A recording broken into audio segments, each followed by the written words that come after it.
بسم اللہ الرحمن الرحیم۔ السلام علیکم سامعین کرام، یہ کاشان بصیرت کا آڈیو بک سیشن ہے جہاں پر ہم مستند کتابوں کا مطالعہ کرتے ہیں، اور آج کل ہم جس کتاب کو پڑھ رہے ہیں اس کا نام ہے نقوش عصمت، اور اس کے ماشاءاللہ ہم نے بہت ساری صفحات کے علم کو اپنے دماغ میں ذہنوں میں رکھ لیا ہے، اور ہماری زندگی میں یہ سارے ائمہ کی تعلیمات کام آئیں گی۔ اور آج کل ہم نے جن امام کے بارے میں پڑھ رہے ہیں وہ ہیں امام علی رضا علیہ السلام۔ اس کا آغاز ہم نے ان کی تعلیمات اور ان کی سوانح حیات کو پڑھنے کا آغاز پچھلی آڈیو میں کیا تھا، اور آئیے اب اس سے آگے چلتے ہیں۔ پیج نمبر 408 کے اوپر ہم ہیں، اور اس کا ایک پیراگراف ہم نے لاسٹ آڈیو میں کر لیا تھا۔ آئیے اس سے آگے چلتے ہیں۔ بسم اللہ الرحمن الرحیم۔ اس کے علاوہ آغاز محرم کے ساتھ ہی سوگواری کا سلسلہ شروع ہو جاتا ہے، اور اصحاب سے فرمایا کرتے تھے کہ اگر کسی بات پر بھی رونا آئے تو میرے جد بزرگوار پر آنسو بہاؤ، اس لیے کہ انہیں بھوکا پیاسا شہید کیا گیا ہے۔ ان تمام الفاظ و کلمات سے امت اسلامیہ کو ان حالات کی طرف متوجہ فرمایا کرتے تھے کہ جن کے پیش نظر یہ عظیم واقعہ پیش آیا تھا، اور جس واقعے نے اسلام کو بقا کی ضمانت فراہم کی تھی۔ واضح رہے کہ اس واقعے کے بعد امام علیہ السلام نے دابل کو 100 اشرفی کا انعام بھی عطا فرمایا، جس پر حضرت اس کا اسم گرامی کندہ تھا۔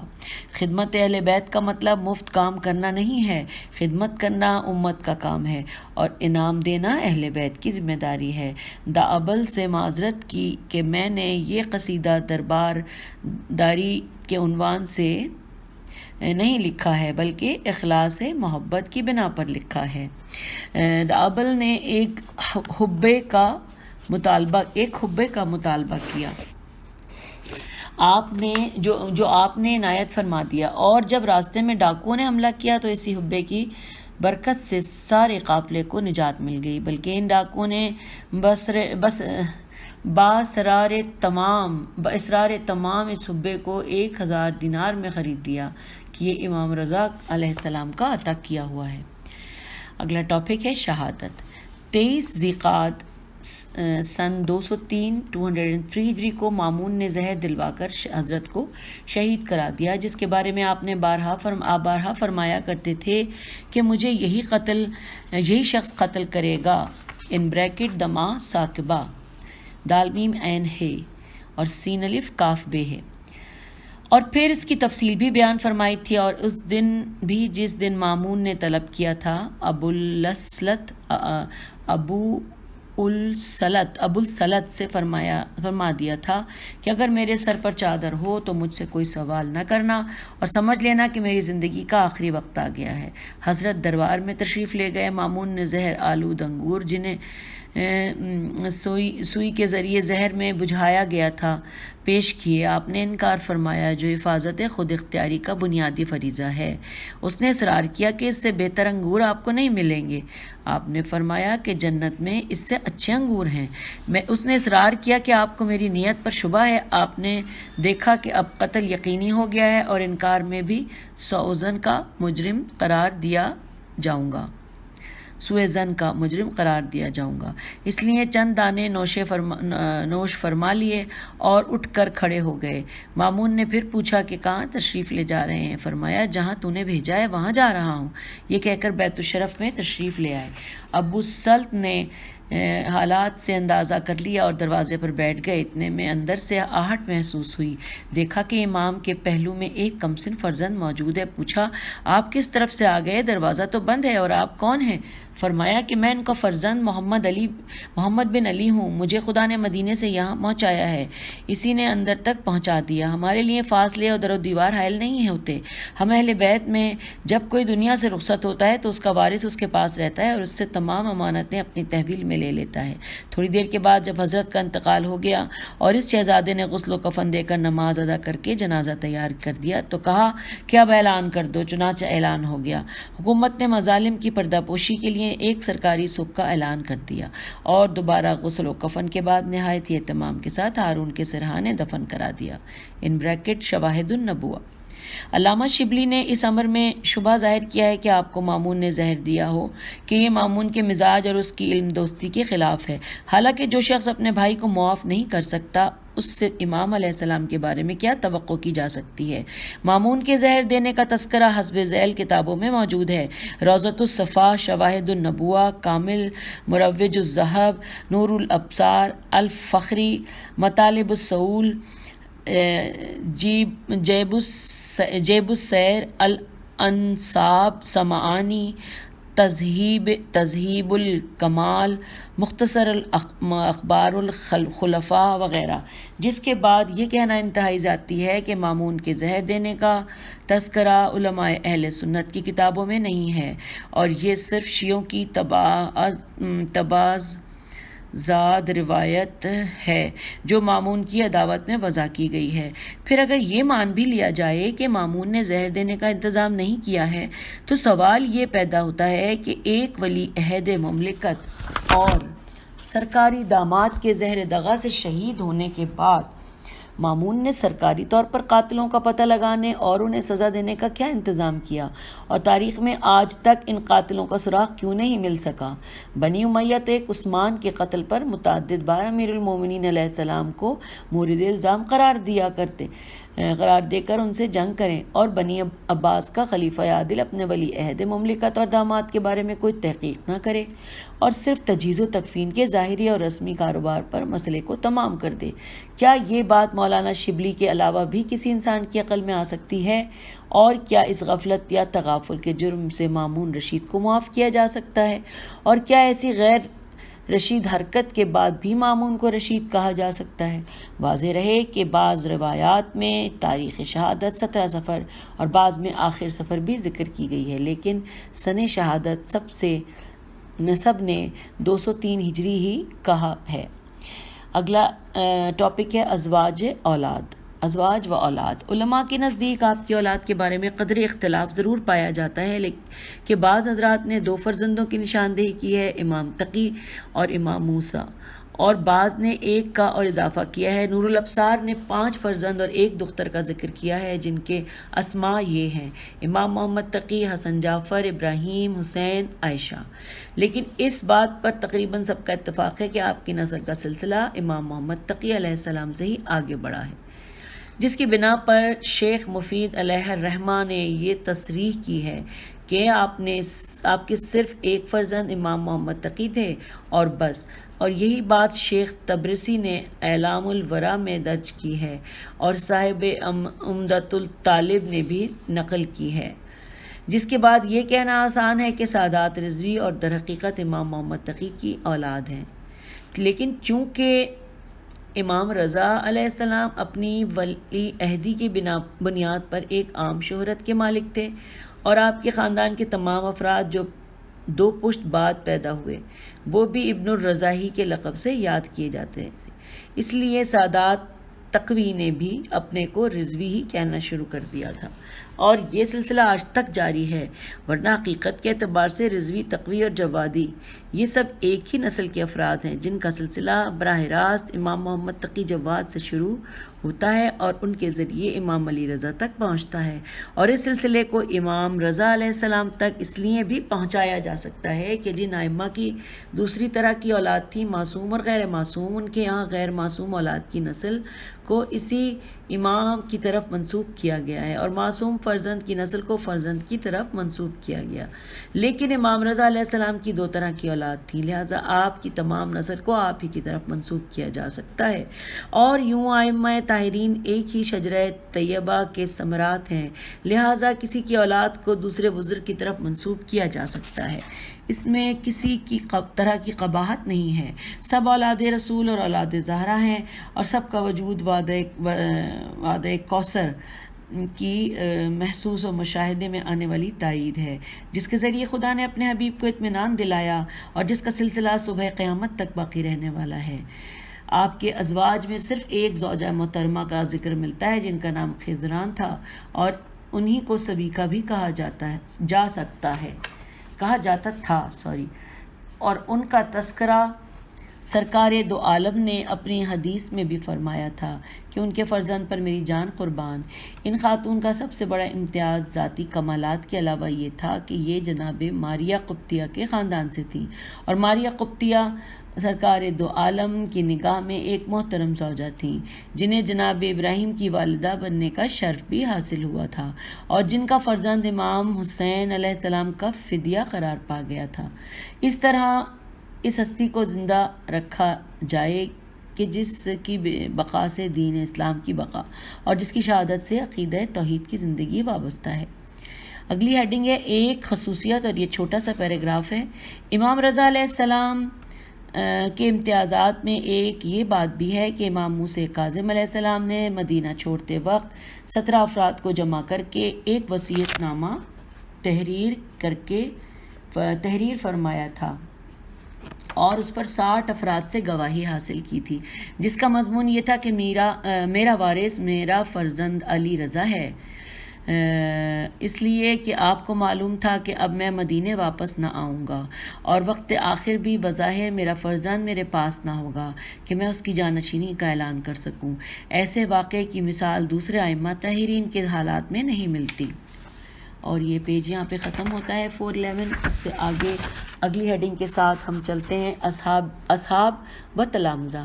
اس ٹاپک سے سامعین ہم ہر امام کے اصحاب کے بارے میں پڑھتے ہیں اور ان کے بارے میں بیان کیا جاتا ہے، تو مولا علی رضا کے حوالے سے جن اصحاب کا ذکر ہے اس ٹاپک سے ہم وہ پڑھیں گے، اور اس کتاب میں 8 اصحاب کا ذکر ہے، 8۔ چلیے ہم ان کے بارے میں جانتے ہیں۔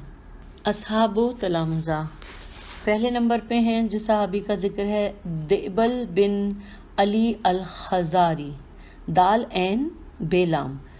اپنے وقت کے عظیم ترین شاعر اور ادیب تھے۔ ان کا قصیدہ تاریخ ادب میں شاہکار کی حیثیت رکھتا ہے۔ امام رضا علیہ السلام کی شان میں قصیدہ لکھنے کے بعد خراسان کا رخ کیا کہ سب سے پہلے حضرت کو سنائیں گے۔ حضرت نے سن کر بہت تعریف کی اور فرمایا کہ اسے ہر ایک کو مت سنانا، لیکن جب قصیدے کی شہرت زیادہ ہوئی تو مامون نے دربار میں طلب کر کے قصیدے کی فرمائش کی۔ دأبل نے اسے ٹال دیا تو اس نے امام رضا علیہ السلام کو طلب کر کے آپ سے سفارش کرائی، اور پھر دأبل نے امام علیہ السلام کے حکم پر قصیدہ سنا دیا تو مامون نے 50,000 درہم انعام دیے، اور امام نے بھی اسی قدر دأبل پر عنایت فرمائی۔ دأبل نے عرض کی کہ مولا، مجھے مال دنیا درکار نہیں ہے، مجھے اپنا ہبہ عنایت فرمائیے تو آخرت میں میرے کام آئے گا۔ آپ نے اسے بھی عنایت فرما دیا اور فرمایا کہ اسے محفوظ رکھنا، یہ کبھی تمہارے کام آئے گا۔ چنانچہ راستے میں ڈاکوؤں کے حملے کے وقت وہی ہبہ سارے قافلے میں کے کام آیا، اور اسی کی برکت سے ڈاکوؤں نے سارے قافلے کا مال واپس کر دیا۔ بعض روایات میں وارد ہوا ہے کہ دأبل نے اپنے قصیدے کے بعد میں بغداد میں ایک قبر کا ذکر کیا تو امام نے فرمایا کہ اس میں 2 اشعار کا اور اضافہ کر لو تاکہ قصیدہ مکمل ہو جائے، اور یہ کہہ کر آپ نے طوس کی قبر کے بارے میں 2 شعر ارشاد فرمائے۔ دأبل نے عرض کی مولا، یہ کس کی قبر ہے؟ فرمایا یہ میری قبر کا ذکر ہے۔ جو شخص بھی غربت میں میری زیارت کرے گا اور روز قیامت میرے ساتھ محشور ہوگا، یہ کہہ کر 100 دینار رضوی نے عنایت فرمائے جن پر حضرت کا اسم گرامی کندہ تھا، اور دأبل نے اسے بطور تبرک محفوظ کر لیا۔ اگلے صحابی ہیں نمبر 2 حسن بن علی بن زیاد والشاء الجبلی الکوفی۔ امام رضا علیہ السلام کے مخصوص اصحاب میں تھے، اور ان کے نانا الیاس سہرفی امام صادق کے نمایاں اصحاب میں شمار ہوتے تھے، اور انہوں نے وقت آخر امام صادق کی اس روایت کا ذکر کیا تھا کہ حضرت نے فرمایا تھا کہ جس کے دل میں ہم اہل بیت کی واقعی محبت ہوگی اسے آتش جہنم مس نہیں کر سکتی ہے۔ شیخ توسی نے احمد بن محمد بن عیسیٰ قمی سے نقل کیا ہے کہ میں طلب احادیث میں قم سے کوفہ گیا تو وہاں حسن بن علی بن الوشاء سے ملاقات ہوئی، اور میں نے ان سے مطالبہ کیا کہ علا بن رزین اور ابان بن عثمان کی کتابوں کو روایت کرنے کا اجازہ مرحمت فرمائیے۔ تو انہوں نے کہا کہ پہلے آپ کتابیں نقل کر لیں پھر میں سن لوں گا۔ تو میں نے کہا کہ آپ بھی سنا دیں، اس لیے کہ زندگی کا کوئی بھروسہ نہیں ہے۔ تو حسن بن علی بن الوشاء نے کہا کہ اگر مجھے معلوم ہوتا کہ لوگوں میں حدیث کا اس قدر شوق ہے تو میں احادیث کا ذکر اکٹھا کر لیتا، اس لیے کہ میں نے اسی مسجد کو کوفے میں 900 ایسے شیوخ کو دیکھا ہے جو امام جعفر صادق کی حدیثیں بیان کر رہے تھے۔ ابن شہر آشوب کا بیان ہے کہ حسن بن علی بن الوشاء کو امام رضا علیہ السلام کی امامت میں قدر تردد تھا، تو ایک مرتبہ مسائل کا ایک ذخیرہ تیار کر کے حضرت کی خدمت میں بغرض امتحان وارد ہوئے۔ یہ ابھی دروازے ہی پر تھے کہ ایک خادم نے آ کر پوچھا کہ تم میں حسن بن علی بن الوشاء کون ہے؟ انہوں نے کہا کہ میں ہوں۔ تو خادم نے ایک لفافہ دیتے ہوئے کہا کہ حضرت نے فرمایا ہے کہ اس میں تمہارے سوالات کے جوابات موجود ہیں۔ یہ سننا تھا کہ ان کی زندگی میں ایک انقلاب پیدا ہو گیا اور انہوں نے حضرت کی امامت کا یقین کامل پیدا کر لیا۔ نمبر 3، حسن بن علی بن فضال یتملی کوفی امام رضا علیہ السلام کے مخصوص اصحاب اور راویان احادیث میں تھے۔ فضل بن شازان کا بیان ہے کہ میں مسجد میں درس قرات حاصل کر رہا تھا کہ میں نے دیکھا کہ کچھ لوگ کسی ایسے شخص کا تذکرہ کر رہے ہیں جو دامن کوہ میں رہتا ہے اور مسلسل عبادت کرتا رہتا ہے، یہاں تک کہ جانوران صحرا بھی اس سے اس قدر مانوس ہو گئے ہیں کہ اس کے پہلو میں چڑھتے ہیں اور وہ سجدے کو اس طرح طول دیتا ہے جیسے کوئی انسان دنیا سے گزر چکا ہو۔ میں حیرت میں تھا کہ ایسا انسان کون ہو سکتا ہے کہ اتنے میں ایک شخص مسجد میں داخل ہوا اور میرے والد نے بڑھ کر استقبال کیا اور نہایت درجہ احترام کا برتاؤ کیا۔ تو اس نے کے جانے کے بعد میں نے پوچھا کہ یہ کون بزرگ تھے؟ انہوں نے فرمایا کہ حسن بن علی بن فضال تھے۔ میں نے کہا کہ یہ وہی عابد معروف ہیں، وہ تو پہاڑ پر رہتے ہیں۔ فرمایا کہ ہاں آج اتر کر آئے ہیں اور میرے پاس آ کر اکثر آتے رہتے ہیں۔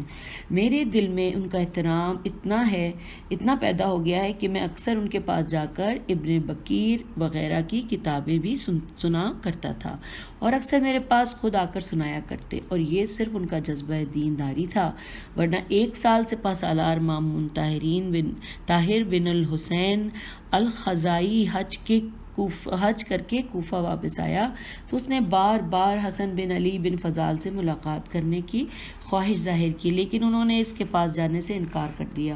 حسن کی وفات سن 224 ہجری میں ہوئی ہے۔ نمبر 4، چوتھے صحابی کا نام لکھا ہے حسن بن محبوب السر الدالجیلی کوفی الجبلی ہوگا۔ حسن بن محبوب السر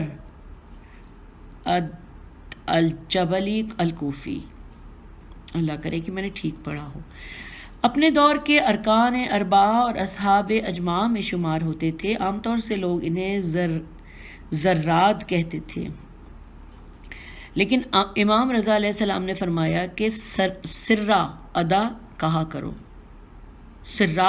کرو کہ لفظ سرد زرا سازی کے بارے میں قرآن میں استعمال ہوا ہے، اور امت اسلامیہ کو الفاظ قرآن کو اہمیت دینا چاہیے۔ ان کے والد نے ان کی تربیت کا اس قدر اہتمام کیا تھا کہ علی بن ریاب کی ایک حدیث حفظ کرنے پر 1 درہم انعام دیا کرتے تھے۔ حسن بن محبوب کا انتقال 224 ہجری کے اواخر میں تقریباً 65 سال کی عمر میں ہوا۔ 5ویں صحابی کا ذکر ہے، نام ہے ان کا زکریا بن آدم بن عبداللہ بن سعد اشعری قمی۔ امام رضا علیہ السلام کے مخصوص اصحاب اور مقربین باہرگاہ میں تھے۔ ایک مرتبہ حضرت نے عرض کی کہ میں اپنے گھر والوں سے الگ ہونا چاہتا ہوں کہ ان میں احمق پیدا ہو گئے ہیں۔ فرمایا ایسا ہرگز مت کرنا کہ رب العالمین تمہارے ان سے اسی طرح بلاؤں کو دفع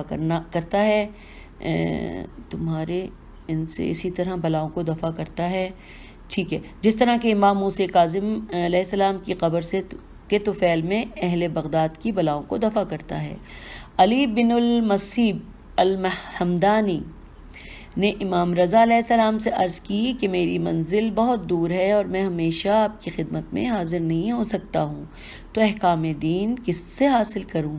آپ نے فرمایا زکریا بن آدم قمی، جو میری نظر میں دین و دنیا دونوں میں مامون و محفوظ ہیں۔ بعض مورخین کا بیان ہے کہ انہیں یہ سعادت بھی حاصل تھی کہ 1 سال امام رضا علیہ السلام کے ساتھ حج پر گئے تو مدینے سے مکے تک حضرت کے ساتھ ایک ہی محل میں سوار رہے۔ علامہ مجلسی نے تاریخ قم کے حوالے سے نقل کیا ہے کہ رسول اکرم نے اشعری خاندان کے بارے میں دعا فرمائی تھی کہ خدایا ان کے صغیر و کبیر کی معرفت فرما۔ زکریا بن آدم کی قبر قم کے قبرستان شیخان کبیر میں مشہور ہے اور انہی کے پہلو میں ان کے چچا زاد بھائی زکریا بن ادریس بھی بن عبداللہ بن سعد اشعری کی قبر ہے۔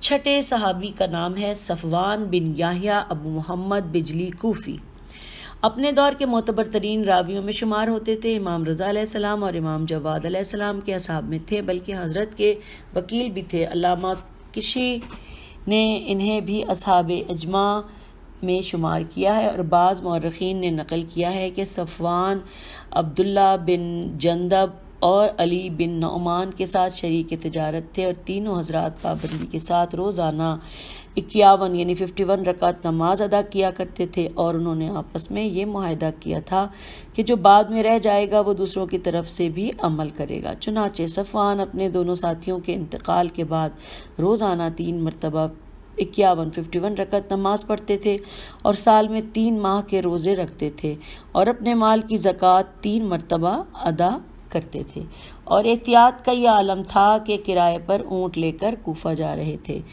تو کسی شخص نے 2 دینار کوفہ پہنچانے کے لیے دیے تو اس وقت تک اونٹ پر سوار نہیں ہوئے جب تک مالک سے اس قدر بار کے اضافے کی اجازت نہیں لے لی۔ اگرچہ مومنین کرام کی حاجت براری کا یہ جذبہ تھا کہ صاحب دینار سے انکار بھی نہیں کیا کہ میں نہیں لے جا سکتا ہوں۔ صفوان نے امام صادق علیہ السلام کے اصحاب میں سے 40 افراد سے روایت بیان کی ہے اور 210 ہجری میں مدینہ منورہ میں انتقال کیا ہے، جہاں امام جواد علیہ السلام نے کفن اور حنوط وغیرہ کا انتظام کیا اور اسماعیل بن موسیٰ کو حکم دیا کہ ان کی نماز جنازہ ادا کریں۔ 7ویں صحابی ہیں جن کا نام ہے محمد بن اسماعیل بن بزی، مرد سقہ اور اخص اصحاب امام رضا علیہ السلام میں تھے۔ امام جواد علیہ السلام کا زمانہ بھی درک کیا ہے، ان کا شمار وزراء میں بھی ہوتا ہے، اور علی بن نعمان نے ان کے بارے میں وصیت کی تھی کہ میری ساری کتابیں محمد بن اسماعیل بن بزی کو دے دی جائیں۔ انہوں نے امام جواد سے کفن کے واسطے پیراہن بھی طلب کیا تھا جو آپ نے اسے ارسال فرما دیا اور فرمایا کہ اس کے تکمہ نکال دیے جائیں۔ راہ مکہ میں مقام مفید میں انتقال فرمایا، جس کے بارے میں محمد بن احمد بن یحییٰ شاری کا بیان ہے کہ میں نے علی بن بلال کے ساتھ ان کی قبر کی زیارت کی تو انہوں نے ان کے حوالے سے امام رضا علیہ السلام کی یہ حدیث نقل کی ہے کہ اگر کوئی شخص قبر پر ہاتھ رکھ کر 7 مرتبہ سورہ انا انزلنا پڑھے گا تو پڑھنے والا اور مردہ دونوں حول قیامت سے محفوظ ہو جائیں گے۔ سبحان اللہ۔ محمد بن اسماعیل کی جلالت قدر کے بارے میں یہ واقعہ بھی نقل کیا گیا ہے کہ علامہ طباطبائی بحر العلوم کے والد ماجد جناب سید مرتضیٰ نے علماء کی ولادت کی رات خواب میں دیکھا تھا کہ امام رضا علیہ السلام نے محمد بن اسماعیل کو ایک شمع دے کر میرے گھر میں بھیجا ہے، اور انہوں نے وہ شمع روشن کر دی تو ساری فضا منور ہو گئی۔ یقیناً علامہ بحر العلوم کا وجود ایک شمع فروزاں کی حیثیت رکھتا تھا جس نے پورے عالم علم التقوی کو روشن اور منور کر دیا تھا، لیکن یہ محمد اسماعیل کا مرتبہ تھا کہ اس شمع فروزاں کی بشارت دینے کے لیے امام رضا علیہ السلام کے کا وسیلہ اختیار فرمایا کہ گویا یہ شمع علم محمد بن اسماعیل کی روایات اور ان کے برکات کے واسطے سے روشن ہو گئی، اور یہ بات دونوں حضرات کے شرف و کمال اور فضل و جلال کے لیے کافی ہے۔ 8ویں صحابی ہیں نصر بن قابوس، امام صادق علیہ السلام، امام کاظم علیہ السلام اور امام رضا علیہ السلام تینوں حضرات سے روایت نقل کی ہے اور 20 سال تک امام صادق کے وکیل رہے ہیں۔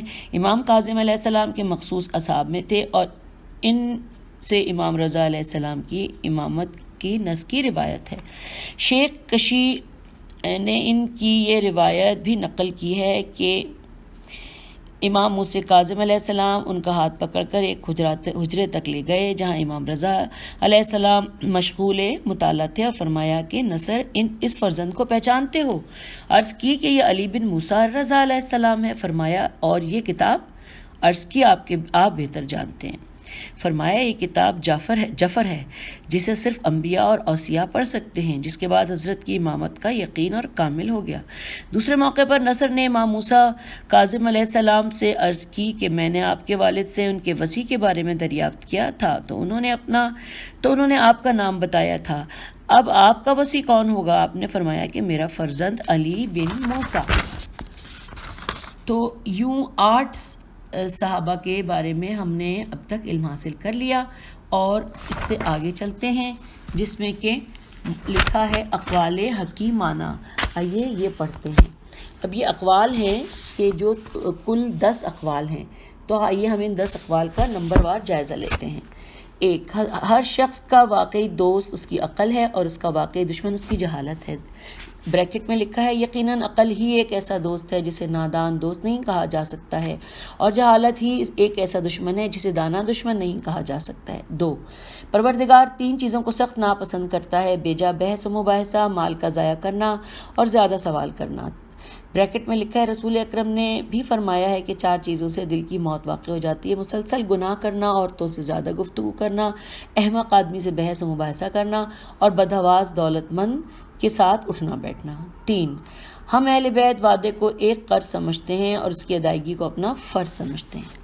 ان بریکٹ حقیقت امر یہ ہے کہ ہماری دنیا و آخرت کی تمام بھلائی اہل بیت طاہرین کے وعدہ داد رسی اور وعدہ شفاعت سے وابستہ ہے، اور اس یقین سے متعلق ہے کہ وعدہ کے خلاف نہیں کر سکتے۔ نمبر 4، ایک زمانہ آنے والا ہے جب عافیت کے 9 حصے گوشہ نشینی میں ہوں گے اور ایک حصہ سکوت میں ہوگا۔ بریکٹ میں لکھا ہے کہ بے شک ایسا دور ہر انسان کی زندگی میں آ سکتا ہے، لیکن انسان کا فرض ہے کہ وہ گوشہ نشینی اور سکوت دونوں صورتوں میں اپنے فرائض سے غافل نہ رہے، کہ فرائض کی ادائیگی عافیت طلبی سے بہرحال زیادہ ضروری ہے، ورنہ جناب آدم علیہ السلام جنت ہی میں رہ جاتے اور آل محمد عرش اعظم ہی پر رہتے۔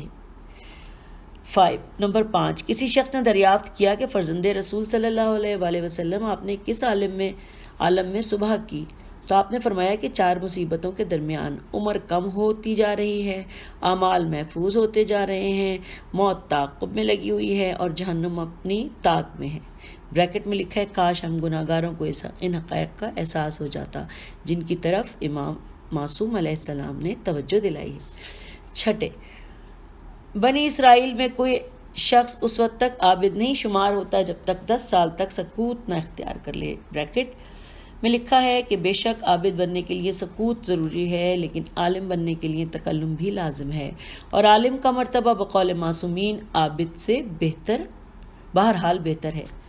نمبر 7، جو انسان خدا کے مختصر رزق پر راضی ہو جاتا ہے، خدا اس کے مختصر عمل پر بھی راضی ہو جاتا ہے۔